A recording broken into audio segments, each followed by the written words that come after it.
Hackney XR, we designed this banner to thanks our MP Diane Abbott for backing the CE bill.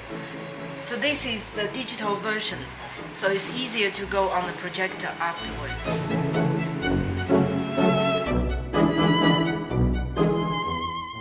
So the length would be 150 centimeters, but I leave a bit more, about 10 centimeters, for the both edge to be fold. To cut your fabric, just draw a line so you're not get too messy.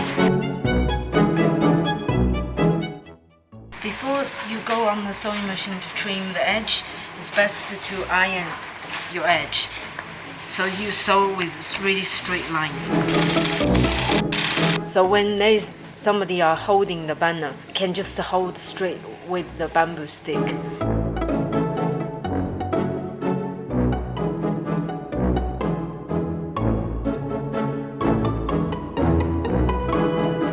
And so you just need to sewing along the edges as a square and a sewing cross, and put your eyelet in the middle.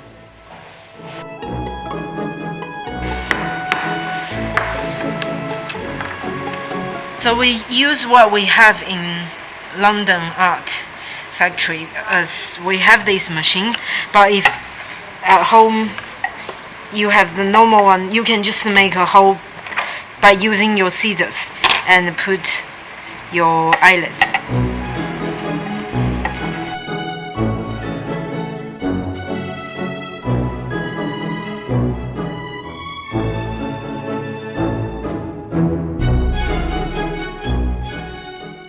Long, smooth lines work best when you are tracing the image or letter.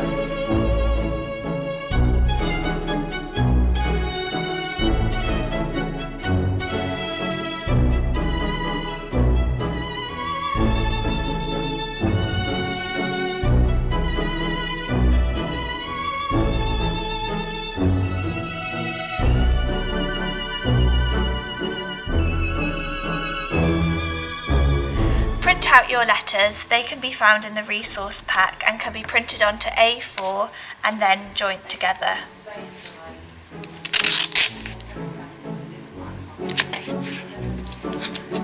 Next step is to stick down onto either cardboard or any recycled material.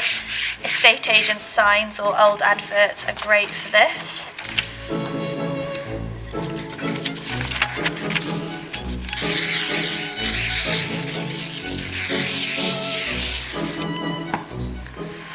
Stick down using Pritt stick or spray mount or anything that works for you.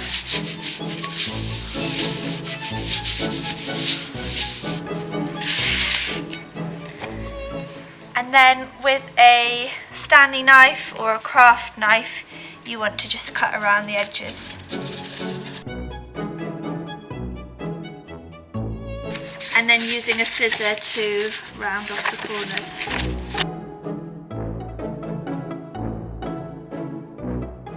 Next step is to work out what the middle of the letters is and then what the middle of the banner is, and that means that we can put all of our letters in a neat line.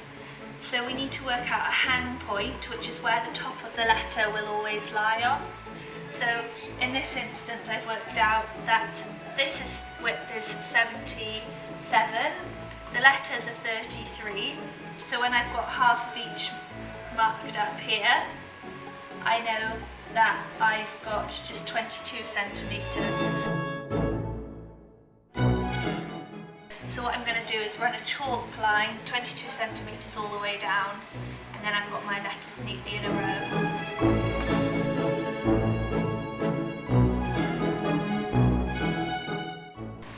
For spacing for these 33 centimetre letters, we want to keep it consistent, so we're using 3 hands for a space and 2 fingers for a gap. For this banner, we're using Airtex fabric, which is fabric that's got holes in it. It's great for banner drops because the wind runs straight through it and you don't end up with a big sail on the building. If you can't get hold of fabric that the air runs straight through, you can put slashes vertically into the banner to let the wind come through that way. When we're painting Airtex, the paint will come through the holes, so it's really important to put down some lining paper or some old newspapers overlapped before you paint.